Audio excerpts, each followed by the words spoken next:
Good morning. I am so happy to see so many people came out today on this somewhat icy day. The mic, is that working better now? I need you to tell me this. This is a first for us to have a program here at the library to welcome the public and introduce ourselves to a much broader audience.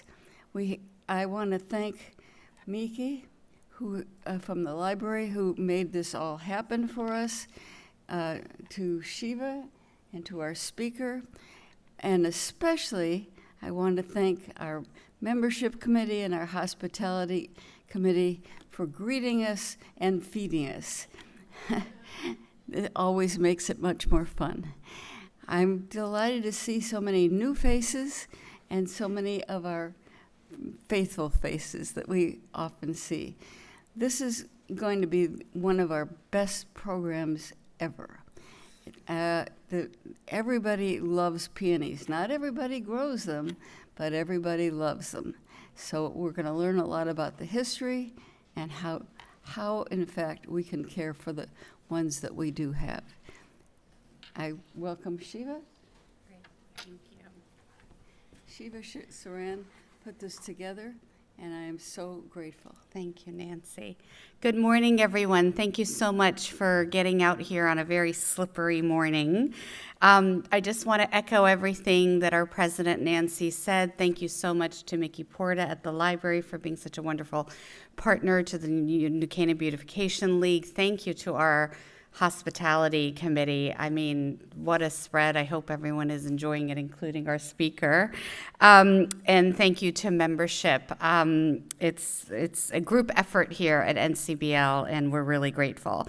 So we're really thrilled to welcome Daniel Furman this morning. His parents, Kasha and David Furman, founded Cricket Hill Garden in 1989 with a focus on Chinese tree peonies, and it was one of the first nurseries in the United States to sell these true-to-name varieties and rare plants. And over the last 25 years, they have transformed this rocky, woody hillside into a 6-acre peony display garden that they call Peony Heaven, and I can attest to that. I took a drive last June and didn't even invite anyone to go with me because I just thought, you know what, I would just want to have this moment to myself, and it really was a wonderful trip, so I encourage you all to go up there.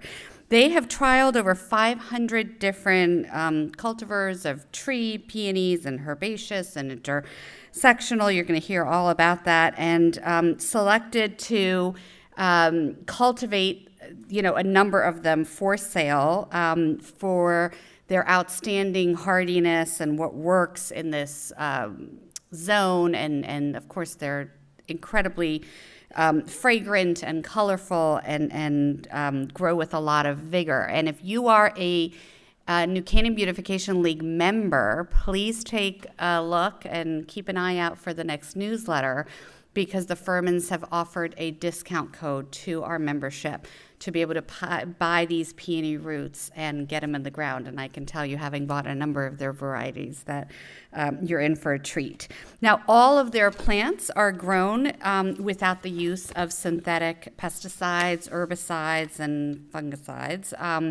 And the Furmans, as I said, welcome hundreds of visitors every May and June, so be sure to take a trip there. Dan has a wonderful presentation in store for us, but we're going to make sure that there are time is left at the end for question and answer. So with that, please help me welcome Daniel Furman. Thank you. Thank you all very much. Pleasure to be down here in Fairfield County. So the nursery, as Shiva said, is located in Thomaston. It's sort of the southernmost area of Litchfield County. From Thomaston, it only goes up and up and up into the Litchfield Hills and the Berkshires. So it's about an hour and 10 minutes, I would say, up Route 8 from here. So if any of you are inspired at the end of this to come and see us this spring, it is really not too far. A little bit about the history of our nursery. As mentioned, it was founded by my parents, Kathleen and David. They were both sort of from a more urban environment, and I'm sure some of you have seen the old Cary Grant movie, Mr. Blanding Builds His Dream House. That was sort of, their experience. They tried a variety of different, my dad was actually in advertising and my mom was a graphic artist, and they wanted to have some sort of land-based, agricultural-esque business, and they tried a bunch of things. They tried rainbow trout in our very fetid, shallow pond, which if you know anything about rainbow trout, they like deep, fast-running cold water, so you can imagine how that worked out. They tried, organic lettuce sold to the health food store in Woodbury nearby, and basically the price of lettuce was the same in 1989 as it is today. So it's a lot of work. It was a lot of work for not very much return. And then my dad was actually someone who was interested in China, going back to his childhood, growing up during World War II, and so if you're interested in China and you're interested in gardening, you very quickly discover tree peonies, which are one of the principal ornamental plants of the traditional Chinese garden. And so this was he had actually started to collect some peonies in the 60s and 70s and 80s, and then when they moved to Thomaston, he had more room, and this was also the time, when China was first opening up again to the West to trade after decades of being closed off during the Maoist era, and there was some nurseries. There were some nurseries advertising in the Journal of the American Peony Society in China, saying we're open for business. And so their only reference as to what were even Chinese tree peonies was this set of stamps that had been issued in China in the 1960s. And so this is how they identified each one of these as a historic variety. And so these are what they used as the basis for being able to import some of the first plants. And so it was sort of this thing that my brother and I grew up every fall, beginning in the early 90s. We would get these boxes of bare root tree peonies from China. And so there we are. That's circa 1994. And so it kind of grew from there. It wasn't a business with any sort of defined plan. In fact, there was no business plan. It just kind of grew and grew and, kind of became unmanageable. And I ended up helping after I graduated from college. And so I've been doing this now for over 15 years and have learned quite a bit about how to grow these plants. And will share some of my both my passion and some of the knowledge that I've learned over the years here. So first, when we're talking about peonies, the genus Peonia, we three different types. We really three buckets that they would all fall into. So the first, and what we really are kind of known for and concentrate on, are the tree peonies. So tree is a bit of a misnomer. It's really a deciduous woody shrub. Depending on the cultivar, some of them can attain, small tree-like stature, up to 7 or 8 feet, typically about 4 or 5 feet wide. They have, the real selling point are these enormous dinner plate size blossoms. They can be smaller. They can be like, tea cup plate size or up to dinner plate size, blooming in late May and early June.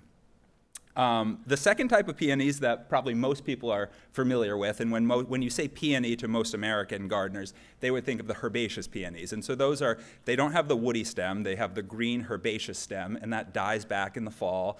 As soon as the snow melts, in about 3 weeks to a month, you'll start to see the little red shoots emerging from the soil. Very long-lived, like the tree peonies, typically blooming late May to early June, but there are various types which can bloom a little bit earlier than that with the tree peonies. And then finally, there are what are known as the intersectional or Itoh peonies. The first person to make these crosses, they are the crosses between the tree and herbaceous, was a Japanese gentleman named with the last name of Itoh, so they are sometimes referred to as Itoh peonies.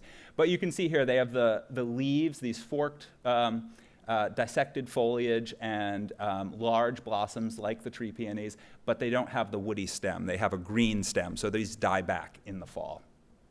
These are the last of all the peonies to bloom, so typically around first to second week of June, and usually the last of the petals fall by, say, June 20th. So it's a short season. If you have representatives of all these different types, you can get about a 5 to 6 week bloom.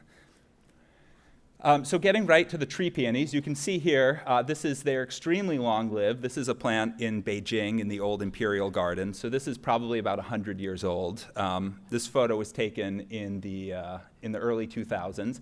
You can see there's some people behind that, so you get a sense of how tall it is, probably 6 or 7 feet tall.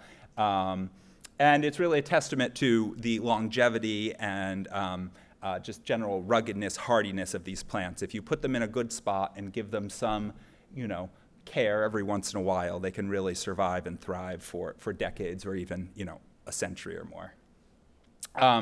Again, in a good environment, the tree peonies do attain this really kind of impressive woody structure in time. There is a movement to say, well, that they shouldn't be called tree peonies because that's so misleading. They're not trees. When people think of trees, they're thinking of like a camellia or something. But I think if you really see how they can grow in an ideal environment, the tree name, I think, is not totally unwarranted. Whoops. Kind of appreciating them outside of the bloom period. Early in the spring, the tree peonies, their buds are on that woody structure, so they are formed the previous season, overwintering, and begin growing as soon as the air temperature warms up. So as your herbaceous peonies are starting to poke out of the ground in early April, your tree peony buds are also waking up. And they're quite beautiful, I think, as they these are the leaf buds here, and they're unfurling. They're protecting those flower buds in there against any late frost. Before they bloom, so this would be late April, early May. Many of the varieties retain this beautiful kind of reddish bronze cast to the foliage. Not the most stunning thing, but certainly quite beautiful and part of the whole spring palette of interesting colors.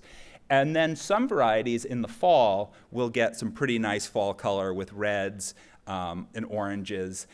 This is definitely brought out more in drier drought years than in wetter years. But there is some appreciation, throughout the season when they're not blooming. Obviously, the blooms are why people cultivate these plants, and this is sort of the bloom chart that was developed in China. Keep in mind they've been cultivating these plants for over 1,000 years, so they have had some time to really consider the fine gradations and differences between the single, the semi-double, and the double. That's typically the nomenclature that's used here in America. So a single blossom would be kind of more the wild type flower, and that has 1 to 3 layers of petals. Then you get into these semi-doubles. They're a little bit larger flowers, a little bit fuller. Those have, say, 4 to 6 rows of petals. And then these double form where the center and the reproductive parts of the plant have actually become totally petalized. So these often do not create seed, these double form. And these do occur, this double form occurs in nature, just chance seedlings, but are only propagated because humans, like that big full form. That's something that breeders and gardeners have been selecting for a long time. It's not a form that is like sustainable for a wild plant. The bees would struggle to pollinate these, but it's only because this is what appeals to gardeners that these exist, and they're reproduced, by cloning, by different means, not necessarily by seed. The size of these flowers, in addition to the fragrance, the size is really to be considered. That's my mom there, so it's really human head size blossoms. So tree peonies are strictly as wild plants native to China. So there are about 9 or 10 different wild species, and these are all found within China. And these wild populations gave rise to the cultivated plants that are grown today. Many of these wild plants are interesting in their own right as garden specimens, but like kind of fragile native flora throughout the world, these wild populations are endangered by development and logging and that sort of thing. This is a kind of taste of what some of these wild tree peonies look like. So they do have that single flower form, very easy for the bees to get at, to pollinate. And some of the flowers are pretty small, but they do come in some interesting colors and have interesting growth habits, interesting foliage. So maybe not the first tree peonies to start with as a collector, but certainly when you get deep into it, you would perhaps look to add some of these to your garden. As with many ornamental plants, the roots of peony cultivation began as a medicinal plant, not so much an edible food crop, but a medicinal plant. And so it is recorded in China going back 1,500 years, perhaps 2,000 years, the use of peony roots specifically in traditional Chinese herbal medicine, and they're still cultivated for that purpose today. So this is a picture that my mom took on a trip we took to China in 2000. And here the farmer is cultivating his rows of a particular species of tree peonies, and these are meant solely for the use in traditional Chinese herbal medicine. Here's just another example of how they were cultivated at the time. You can see it's very small scale on these sort of little terraces. This is what the product looks like of the peony root. So if you go to like New York Chinatown and you go to one of those traditional Chinese herbal pharmacies, dispensaries, and they have all those pots of herbs. One of them would be peony root. And it's so the roots are harvested from the young plants, dried and chopped up, and then used in a variety of different compounds. But, quite a long time ago, we're talking hundreds of years, if not, 800 years ago, peonies kind of made the leap from the farmer's field into the gardens of scholars and aristocrats, and they began to be cultivated for their blossoms and appreciated for that. And so this is a painting from a series from the Qing dynasty, the last imperial dynasty that ruled China, and it was a series that showed the activities of the imperial court during every month of the year. And so for the fourth month, for April, here we have the imperial court just enjoying the beds of tree peony blooms here, and probably these are magnolias, maybe. I don't know what this... But yeah, you can see here, whole beds just devoted to tree peony specimens. And that is very much the way tree peonies are planted in China today. In the last 25 or 30 years, as China has, gotten rich again, and or at least, much more affluent, and there's been a kind of embrace of traditional cultural things. There have been a lot of both renovating older peony gardens and planting a lot of new ones. And you can see here this is in Beijing. These are all tree peonies here. One or two scraggly tulips is the only nod to the sort of mixed perennial border. It's very much all about the tree peonies here. Here are some other great photos of the imperial gardens in Beijing, in the Forbidden City. The tree peonies bloom there earlier than they do here, typically mid-April. And here are some newer plantings where they've planted several plants, all of the same cultivar together, so when they bloom, they sort of have these waves of color. This is an attempt at a botanic garden to preserve some of the wild germplasm, the wild genetics of one of these species, one of the wild types of tree peonies, because it's in the wild, it's threatened by habitat destruction. As I mentioned, they can live for very, very long time. So this is a tree peony that, this plaque here says that it's the Ming Dynasty tree peony. So this plant was planted sometime in the 1630s, and so it's almost 400 years old at this point. This photo was taken about 20 years ago. We visited, and we're amazingly, able to see it in full bloom, timed it just right. And it's there are also these peony festivals. There are a couple cities in China that have historic connections to peonies, and they've been cultivated there for centuries, and so they have these gardens that are open to the public, and it's a really fun time for old and young alike. And no, these are not real; those are silk.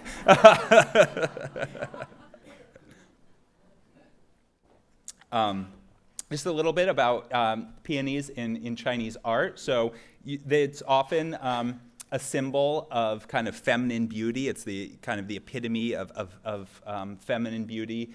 You see it in paintings, in poetry, like this poem translated in translation from the Tang Dynasty, entitled Teasing. Peonies wet with dew, like pearls, the real thing. A pretty girl breaking one off strolls out to the front courtyard and smiles, asking her lover, "Is the flower prettier than my face?" The lover, meaning to tease her, says, "Yes, the flower is prettier." At which, in a burst of girlish rage, she crumples the flower to bits and flings it at him. Peonies also in Chinese culture represent kind of wealth and status. One of their names is Fu Gui, which literally means to have wealth and nobility. So it's both. It has many meanings. Once you get an eye for kind of looking for them in Chinese art, you see stylized peonies all over the place. In this Ming porcelain, and even on this 1 yuan coin from, this is current Chinese coin. So some of our favorite, now these are some of our favorite Chinese varieties, the tree peonies that we've grown over the last almost 30 years. One thing that so initially we imported these, for many, about almost 20 years, but we really haven't been able to do that since the mid-2010s. And for a variety of reasons, it's very good, I think, that we actually are propagating them ourselves here. But I do really take pride in maintaining these lineages, and these old varieties. And, in some cases, you are really looking at the same plant that, inspired a poet 100 or 200 years ago. So there's, I think, a lot of interesting, continuity there, and also propagating them and seeing the new shoots grow. It's a, you feel you're part of a long tradition. And I would say one thing that I really love about the Chinese varieties is the names. And so we try to do our best to translate them into English, and I think, doing that kind of makes the sort of culture in the horticulture a little bit more accessible, to people who don't, know Chinese. So this is one variety, the gold sand in a black ocean, and I think, it's so evocative of the way this flower looks with those really dark maroon petals, set off with that really bright golden stamens in the center. Some of the names, can take these kind of like flights of fancy, and you say, oh, how do you see the black dragon holding a splendid flower here? And the last time I was in China, which was about 2010, I actually visited a few nurseries, and I asked a grower there, I said, how do you come up with these really kind of crazy names for the varieties? And he said, well, when we have a promising new seedling that we want to propagate and name and introduce as a new variety into commerce, we will have a naming party when it's in bloom. And I said, naming party, what's that? And he said, well, we put up a tent in the field, we roast a lamb, we drink baijiu, which is the Chinese, grain alcohol, all afternoon, and then we start to propose names for the variety. So that's the mindset you have to be in to see the black dragon holding a splendid flower here.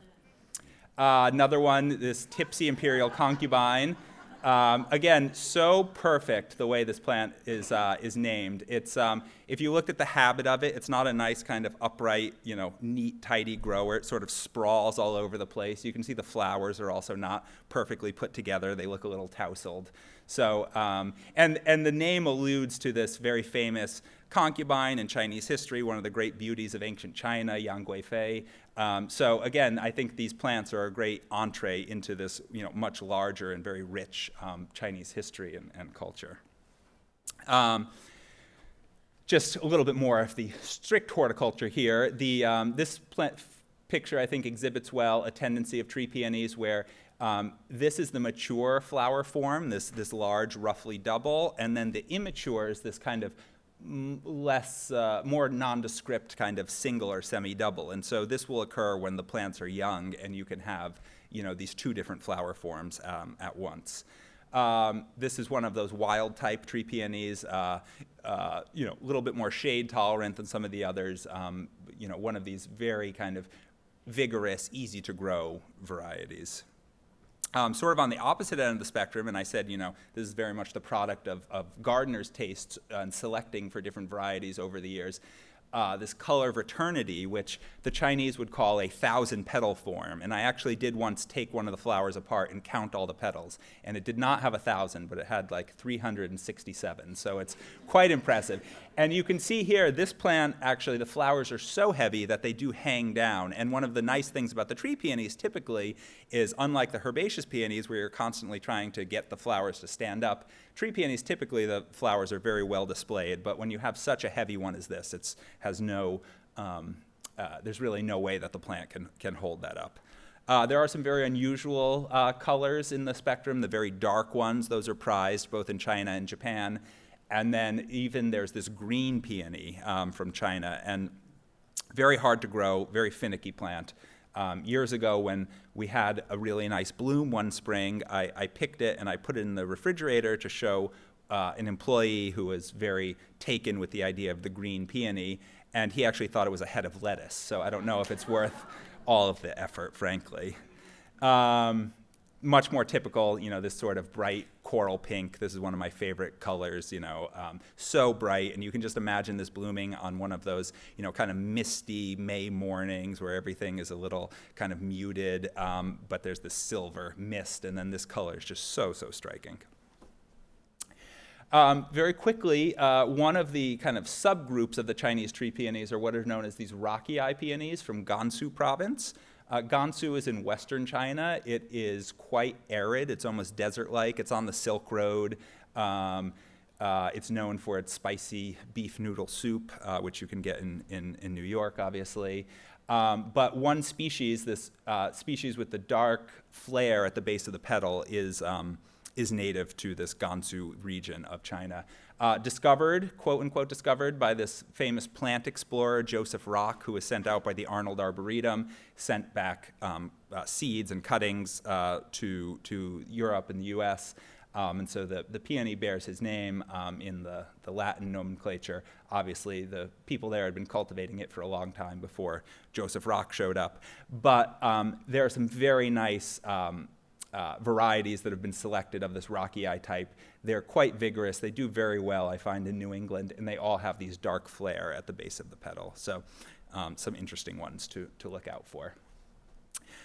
Moving on to the peonies of Japan. Tree peonies are not native to Japan, but they've been grown there since about the Tang Dynasty, so that's like 800 years ago. So they have a very specific place in Japanese garden culture also. You see them, as you do in China, in poetry, like this haiku, the feeling of being drunk with tea thanks to a peony, which I can certainly relate to.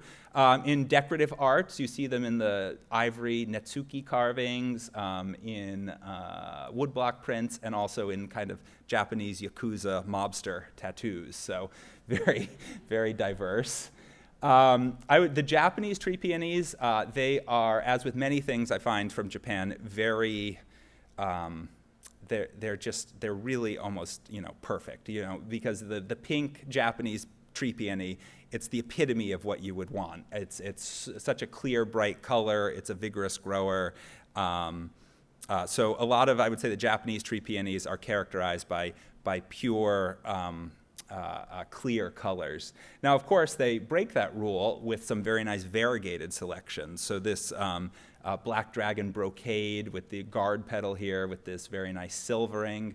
There's this, the best variegated tree peony of any type, the island brocade, with the striping here. I have never been to Japan to see the peony bloom, but it's on my bucket list. There's this region, Shimane. It's on the western part of the big Honshu Island, known for its peony nurseries for over a century.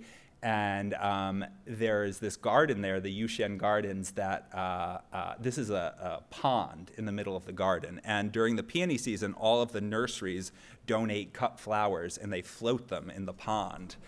So really spectacular. They do this every year. You can look it up online and see some videos of it. It's really cool. And Japan is also home to these amazing winter blooming peonies. Their climate is such, at least it was, prior to the last kind of 20 years of climate craziness. But certain areas of Japan would get enough chill time in late late fall, and then their winters were mild enough that the plants would go into dormancy, but then very quickly start growing again, and would actually bloom during the winter. And they would sometimes have snow when they were in bloom and build these little rice straw huts over them. Again, this may be a casualty of our changing climate. I don't know if this is actually still happening in Japan. So finally, the last type of the tree peonies that we'll talk about are the hybrid tree peonies. And so these are interesting because they kind of disrupt the traditional color palette. So it's not the kind of pinks and whites, but rather some really nice kind of ombre, pastels, yellows, and also some very dark maroons. So these were created by taking Chinese and Japanese varieties and then crossing them with some of those wild species that I showed you in the beginning. And the result, as I said, are these kind of very hard to classify, but I find quite alluring pastel, yellow overlaid with kind of strawberry, these kind of pearlescent. And a lot of these hybrids were created in the U.S. In the kind of mid-20th century. One of the famous hybridizers was this gentleman, Nassos Daphnis, who is actually a pretty famous artist in New York. And then he would go up to upstate New York to Linwood Garden near Syracuse and created a whole series of these hybrid tree peonies. So something, again, if you get into them, you will very quickly find you're lusting after some Daphnis tree peonies.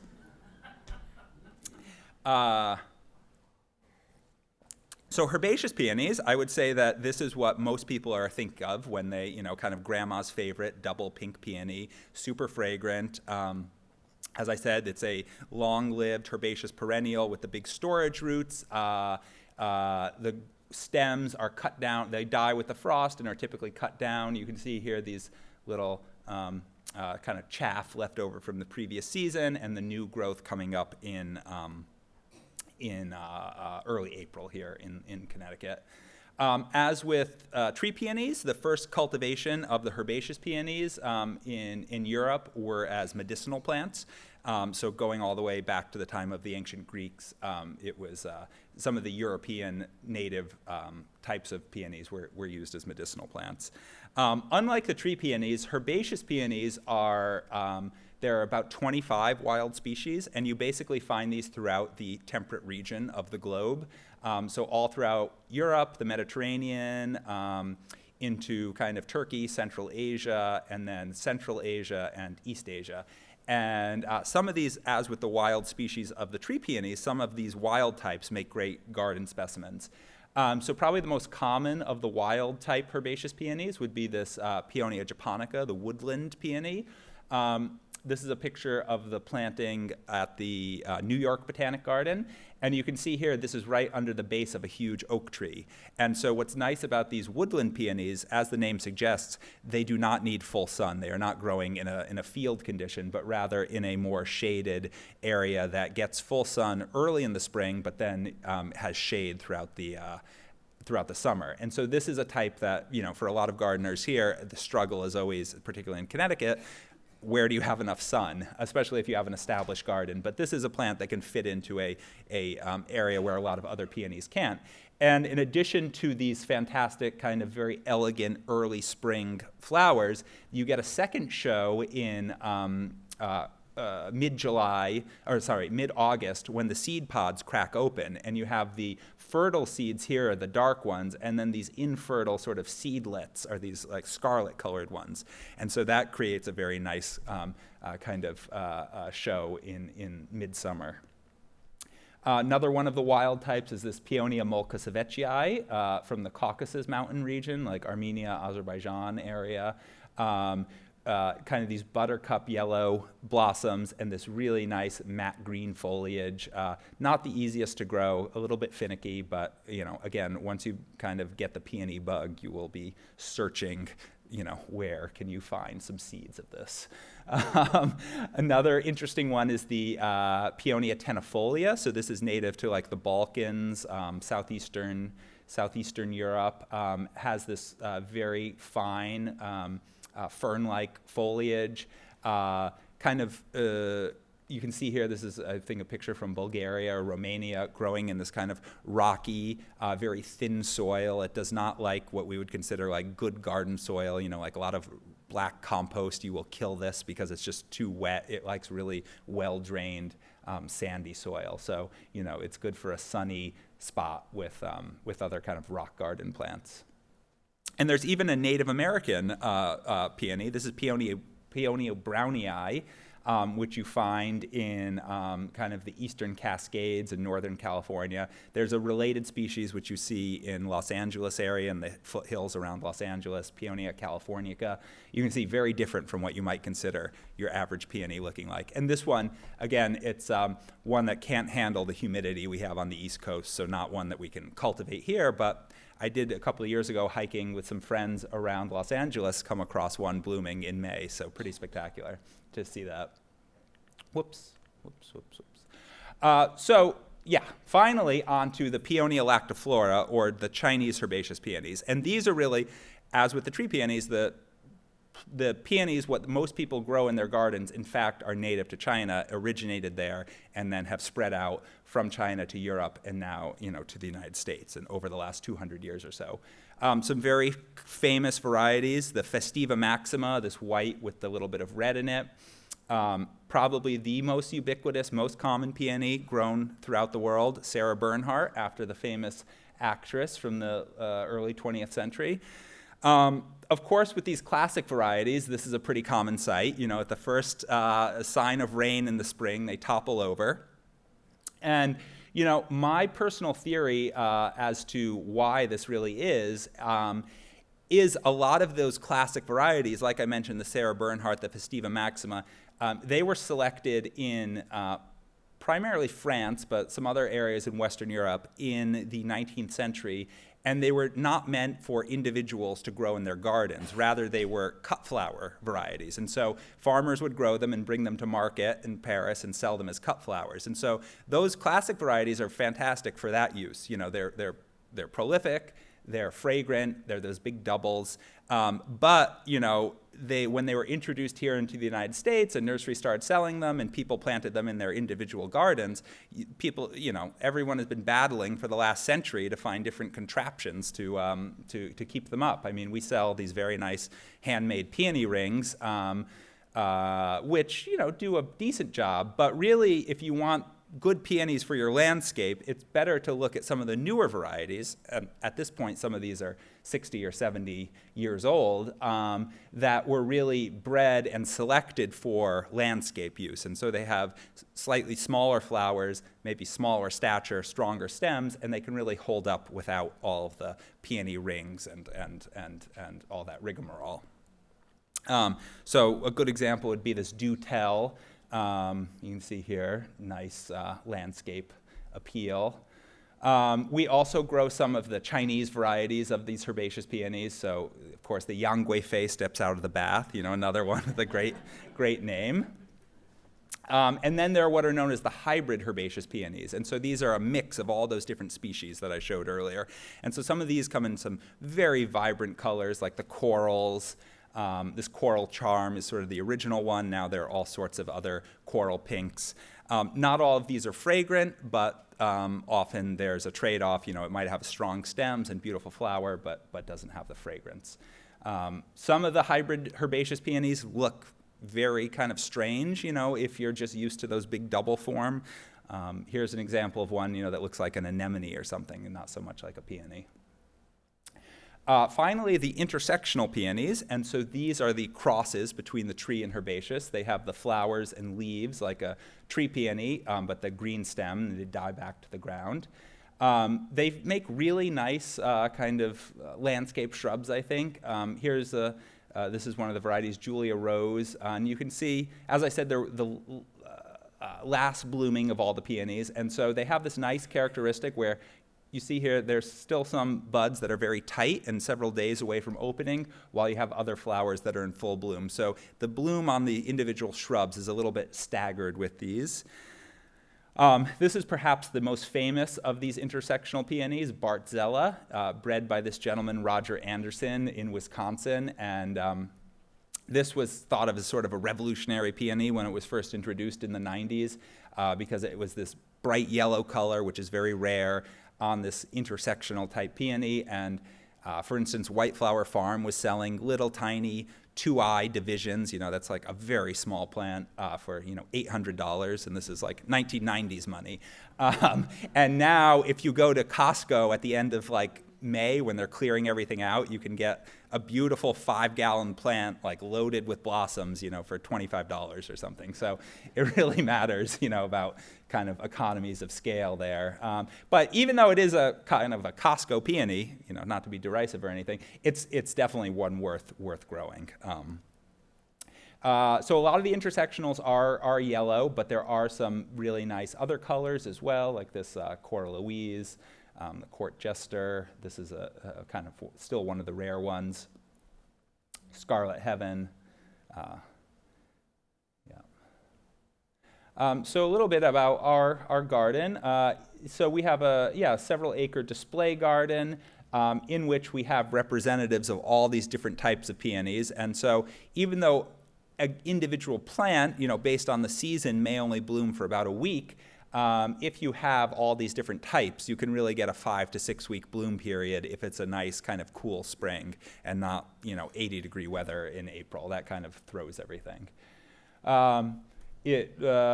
have a lot of terracing that we did. It was a lot of glacial erratics, as they're known. So we built a lot of stone walls. We do have areas where we left some of the big oaks and maple trees for some high shade. And so the tree peonies, they really do not need full sun. They will do well in more shady areas. We're kind of known for these peony umbrellas. It's something that actually is done in Japan. And then we have we've sourced some and have them custom made for us. So we offer those for sale also. We've been there for a couple decades, so we start to have some pretty well-established plants. The herbaceous peonies you really do want in full sun. And this is a nice example. This is a tree peony that's probably about 10 years old. So they are slow growing in the beginning, but given good site, good care, you can really have a pretty nice plant in about a decade.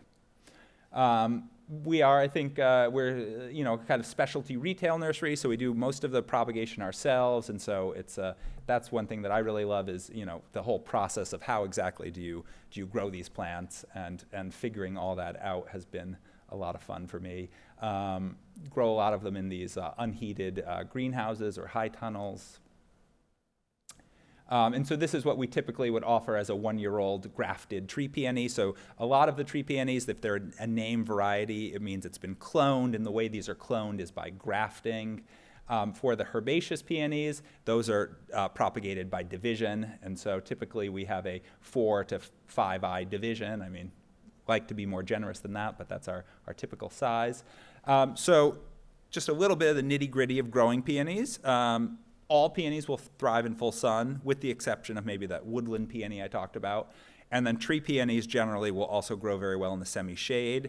You always need fertile, well-drained soil, and really the only surefire way to kill a peony is to plant it in waterlogged soil. So an area that really doesn't dry out for a month or two in the spring, anywhere where you have that kind of heaving, the freeze thaw, anywhere where you have like elderberries or blueberries, some of these plants that really like moist soil, you'd want to avoid putting peonies there. But other than that, they're pretty, they don't mind clay soil, for instance. In terms of pH, they like it slightly on the neutral to slightly alkaline, so you typically have to add a little bit of lime to raise the pH. And then you only want to transplant when they're dormant, so either very early in the spring or in the fall. A little bit on the soil amendment, so you would use the limestone to raise the pH if you have acidic soil. We really like this product called azomite. It's a rock powder that is mined in the western United States, and it's something like 67 different trace minerals, so just to sort of remineralize the soils. And compost is really the main way that we deliver organic matter and nutrients to the plants. In terms of the fertilization, we would do the compost. We also like fish fertilizer and also bone meal. Bone meal is very good. It's high in phosphorus, and so you'd want to apply that actually in the summer after the bloom. Compost you can do at any point, and then, like I said, yeah, the bone meal late summer, early fall. One of the great points about peonies, you'll notice that is a hosta, not a peony, so quite deer resistant. The deer will nibble on the new growth in the spring if they're quite desperate, but typically not something that they like, so they avoid them. Very few pests. Really the only thing to worry about with the tree peonies are there's some native bees that like to lay their eggs in the pith in the center of woody stems so they'll go after roses, all sorts of different woody plants. And these are native bees. These are good for the overall ecosystem. But unfortunately, peonies, the wood on the tree peony is not so strong, so they are able to bore into that. And so that is a way that you can lose kind of well-established plants over time. And so if you do make any pruning cuts and you have any cut surfaces, you want to make sure to cover it up with some glue or clay or something like that, or a pruning compound. Always get questions about the ants, and so these only affect the herbaceous peonies and only certain types of the herbaceous peonies. Really, the lactiflora type of herbaceous peony that most people grow, that is what the ants are attracted to. And there's a sweet sap that's secreted from that's kind of released from the bud as it's opened up, and that's what the ants are after. The good, the bad, the ugly now. Two kind of fungal issues to watch out for on your peonies. One is botrytis, and so this is a fungus that strikes in early spring when the growth is sort of new and tender and not very, doesn't have like these waxes that protect it as it hardens off. And so this is something you have to look out for in April, really, early May. It is... And then the second one is powdery mildew, and so this is strikes in typically July and August if we have a hot, humid summer. Both of these, the really best way to prevent them, as with many things, is to take like preventative steps, and so that would be ensuring that there's good air circulation around the plant. It's not crowded by like larger shrubs around it.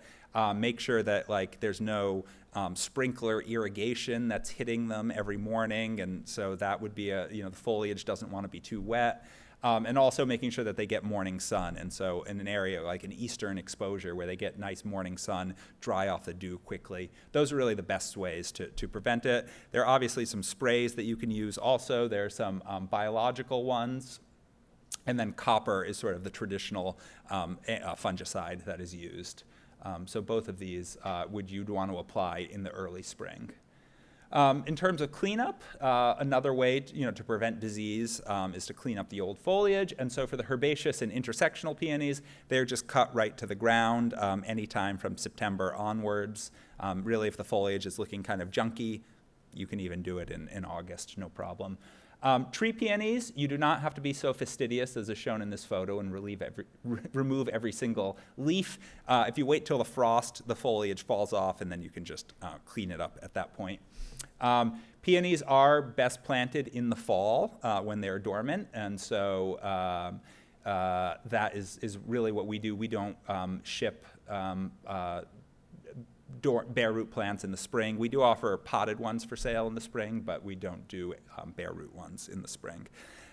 In terms of planting, the herbaceous peonies are really, the herbaceous and intersectional, you have a little trick. The only thing really to keep in mind are these eyes. So these are going to be the buds, the shoots for next season. Those only want to be an inch or two under the soil. If they're deeper than that, the plant will struggle to come up in the spring and won't flower. Propagation, the herbaceous and intersectional peonies, very straightforward. You can just dig the whole clump up. You don't even have to dig it up, frankly. You can just use a shovel in the ground and break it up. That's sort of the old farmer technique. A little bit more, if you want to take a little bit more care, you dig the whole thing up, you wash it off, and then you see these are the eyes, and then they're all connected. This is called like the crown, the sort of center, and then there are all these big storage roots and then the finer feeder roots that come off of that. And so the first thing to do would just split it right down the middle. Then you would get 2 plants, and if you want to go farther than that, you can continue to split them. But you do want to make sure that you have enough root as well as a couple of these eyes. So you don't, if you have a really tiny division, it's going to take several years for it to get back up to blooming size. Tree peonies, they are more expensive because they are more difficult to propagate, and so these are propagated by grafting, and that's where you take a shoot or a scion of the variety you want to propagate, and you graft it onto the root of a herbaceous peony, and then it heals here if everything goes according to plan, and then the next spring they come up, and then they would grow on for a year or 2 before they're ready for sale. One thing to watch out for with the grafted peonies is you can't have suckering from the herbaceous rootstock. So you can see here, there's the little tiny tree peony blossom, and the more vigorous herbaceous peony is sort of crowding it out. You want to make sure that your tree peony is planted deep enough that it will form its own roots and eventually become an own root plant, and then this graft root just sort of atrophies and disappears eventually. It is a lot of fun to grow peonies from seed. I was talking to a member who was mentioning that she did this with her father decades ago, and it's quite gratifying. But you pay the bill in time rather than money. A seedling will take. This is a first-year seedling here, and you're looking at 4 or 5 years before it blooms for the first time. But when it does bloom, it is a lot of fun because you have your very own unique tree peony. They do not come, or herbaceous peony. They typically don't come true to type, and that's particularly true if you have a garden with a lot of different varieties. You have your promiscuous pollinators going from plant to plant. And so it's really, you can do the intentional crosses, but then it's also just fun to see what nature creates. And so these are some of our own seedlings that we have grown over the years. One thing you can do is if you have a new variety, you can register it with the American Peony Society, which is the global registrar for peonies. And it's a very nice way I found to ingratiate yourself to older relatives. For instance, this one, Gloria's Angel, I named after my ex-girlfriend. We were together at the time. My ex-girlfriend's great aunt on the occasion of her 90th birthday. And though, I'm separated for a long time now from her niece, I am still in her will. So, it's a... this is what I call our postmodern peony, kind of very interesting. And then, if you are still not totally exhausted by peonies, a couple references I would suggest. This Gardener's Peony is a good primer book, go further into the world of peonies. The American Peony Society, a very old organization that has been revitalized in the last couple of years and actually has a fantastic website now and a lot of good material. And then my own website, treepeony.com, have a lot of articles on there. Invite you all to come to our Peony Festival. These dates are approximate. That would be for the bloom time. We'll be open beginning in mid-April for sales of potted plants. I also grow, in addition to peonies, all sorts of unusual fruit trees and other kind of fun plants. So, come and be surprised. And if you'd like, you can sign up for my email newsletter and receive you get my email newsletter. I send it out about once a week. And we also offer 10% off your first order. So with that, thank you very much for your attention. I'm happy to take any questions you might have. Thank you so much.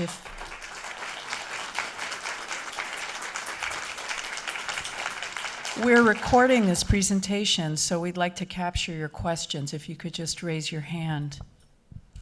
You speak about medicinal qualities of the root. Can you talk more about that? Caveat: I am no expert. From what I understand, a lot in Chinese medicine, a lot of things are broken down to yin and yang and like heating and cooling properties, and so peonies are very female, very yin, very feminine, and so if you're diagnosed with something, excess yang, too much heat, then you would perhaps be prescribe something, that includes peony root to help cool you down. That is my, having spoken to a few people who know a lot more about it, that's basically what I've gleaned. But again, that's about all I know. Yeah. Oh, thank you. Did I hear or read somewhere low nitrogen fertilizer and do not use animal manure? The lower nitrogen, yeah, they don't. As opposed to like a rose, which has constant flushes of new growth throughout the season, peonies have one flush of new growth, in early spring, and after the bloom, there's not. So yeah, like rather than a 10-10-10 or something, you'd want like 5-10-10. So yeah, certainly much lower nitrogen requirement than a lot of other plants, which are just more vigorous and growing throughout the season. And then the animal manure, I would say, as with all animal manures, it has to be well composted and not hot. So I've used lots of cow manure over the years. The issue with a lot of that is the weeds you end up importing into your garden. So it needs to be very well composted animal manures. Okay. With the ones that produce their own seeds, Yes. do you ever have Mother Nature's avian helpers giving you volunteers out in the woods somewhere? There is a weird little patch of peonies in the woods that is the result of chipmunks, stockpiling the seeds. Typically, because they take, they can take 18 months, like a stratification period, and so a lot, if you have too much mulch or whatever, or it's more typical you'll have seedlings popping up underneath your plants. I don't think there's any risk of peonies ever becoming invasive. It's not something that is seeding easily. But yeah, I mean, typically that's just right in the bed, in your garden bed, you'll see them popping up. I have a dark red maroon, quite old tree peony that a neighbor, when she was moving, donated to me. Oh yeah. And I forgot to ask her what it's called. Yeah.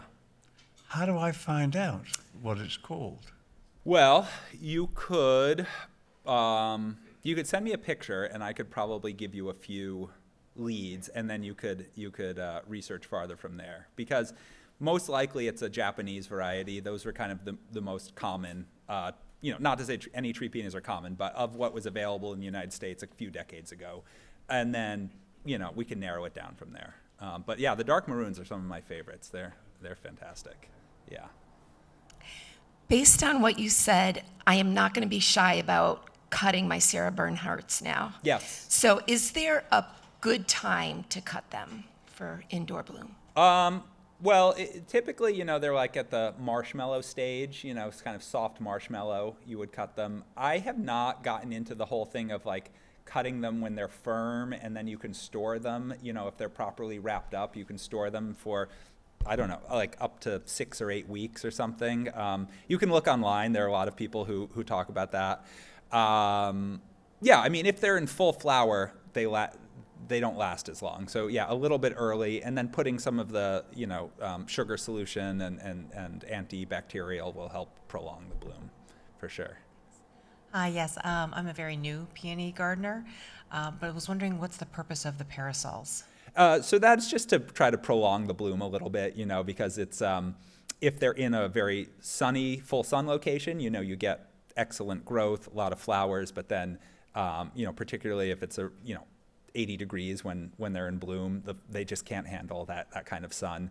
Also, just our rain, that inevitably comes in the spring. So it's just an attempt to prolong them a little bit. It's, it's a little fussy, but for, people wait the whole year, and so they want to just get as much peony time as possible. Yeah.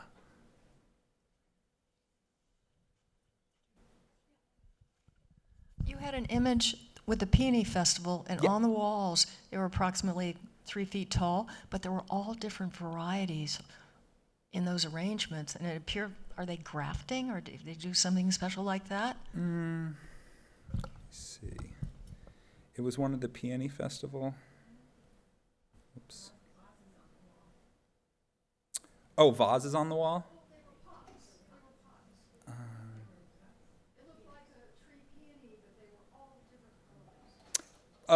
Could be just a fantasy, that was put together. Particularly in the world of AI, there's a lot of crazy stuff like that. Oh, maybe this one? No?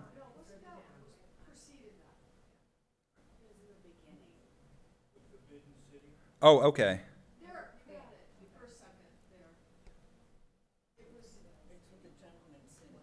Oh.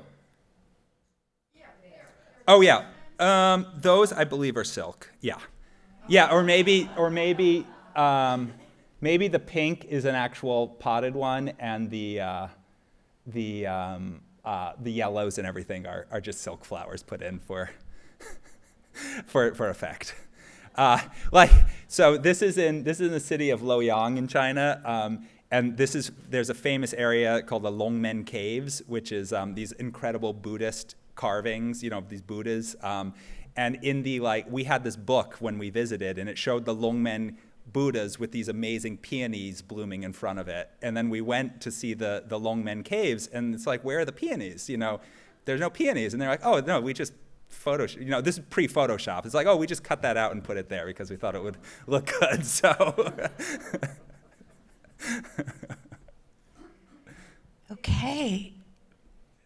Is there one more question?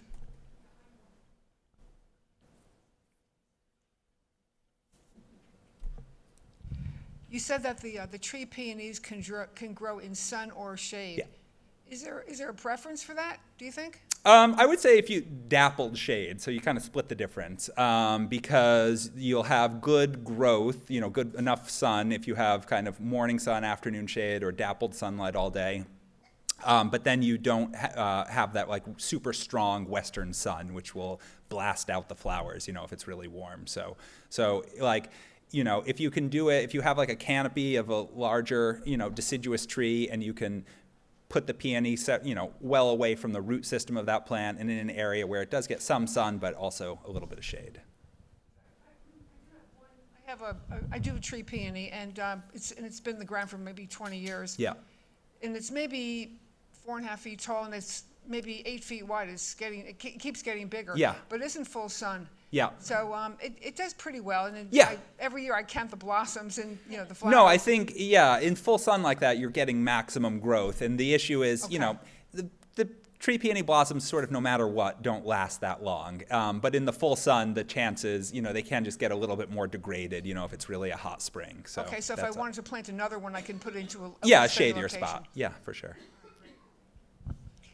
I wanted to say one thing on the dry storage of peonies. Yes. So I love peonies so much so that my personal Instagram page, I've named Persian peony because I'm Persian cool. and I love peonies. But I do dry storage every year because I have so many that come up at the same time. And so if you do grab them at that marshmallow stage and you wrap them in